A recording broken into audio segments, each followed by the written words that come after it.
On October 11, 2022, Pokhara Metropolitan City organized a Phewa Taal cleaning program. The program was supported by all 33 ward of Pokhara Metropolitan, including government organization, NGO, Nepal Army, cooperatives, women group, youth clubs, community people, and other associated stakeholders.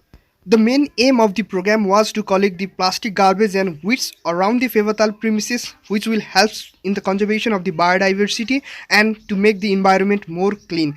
I was glad to see the participation of the women groups and youth groups during the program.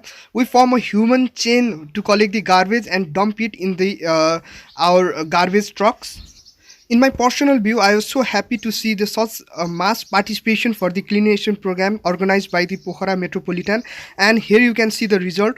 This was the picture before the sanitation program of the Phewa Taal, and after we have conducted the cleanliness program, you can see the after result, and it looks like this.